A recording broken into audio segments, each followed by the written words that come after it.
I wanted to ask, first of all, some experiences, emotions on your journey to accomplish what you've accomplished in this industry. Some barriers, what's worked, what's been hard, some things you've had to overcome.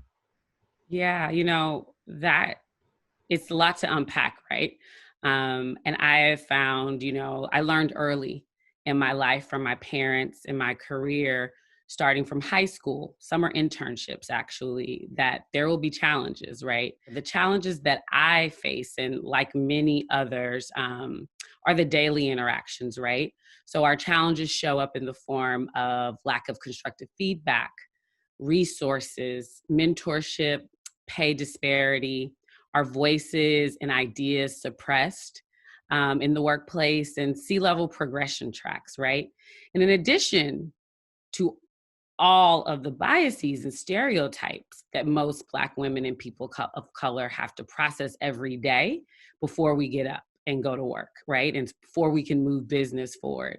But despite all of this, I think Black women continue to show up and show out while carrying this load. And so I often try to, in these times, ask myself, how are these daily challenges, right?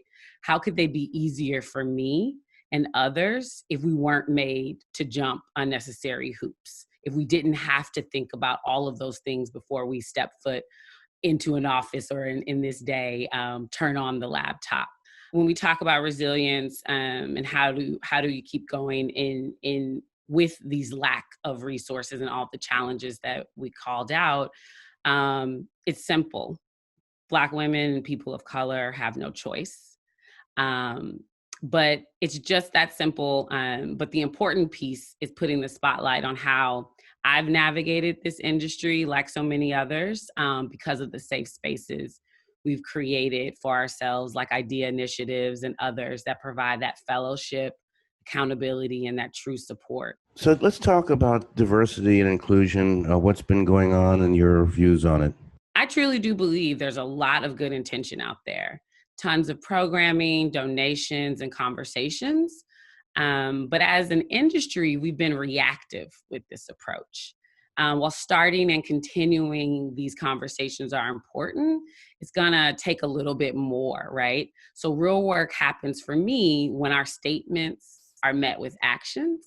So, seeing more board placements, hiring at executive level, putting an emphasis on hiring um, vendors, diverse vendors, and paying them equitable fees, representation on and off camera, and of course, standardized and transparent metrics to actually back all of this up. And while all those actions are critical to creating real change, I truly do believe it's important we not only recognize, but also acknowledge that these are symptoms of systemic racism. So our approach needs to be different in order for it to actually look different. And I'm confident and I'm hopeful that our industry is up for the challenge. So has diversity been defined through as gender diversity or racial diversity, or what's the issue around diversity? Diversity is being invited into the party, right? But the inclusion is being asked to dance. So how do we include all in these conversations? How do we get our seat? How do we move people that look like myself and other people of color to C-suite positions? How do we create a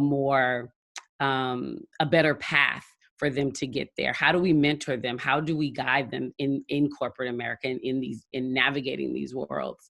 And so I think that's where we have not pushed as an industry. And I think the time is now. I am super hopeful about what I'm seeing today, from the protests to real people in our communities creating change, the pressure put on our policymakers to look and respond differently. In the context of our industry, from marketing and the media side, we all know it takes years to build a reputation, but literally minutes to have it destroyed. And I think companies right now are in those minutes where everything they are doing to support D&I amongst their Black associates and within our communities is under rightful scrutiny.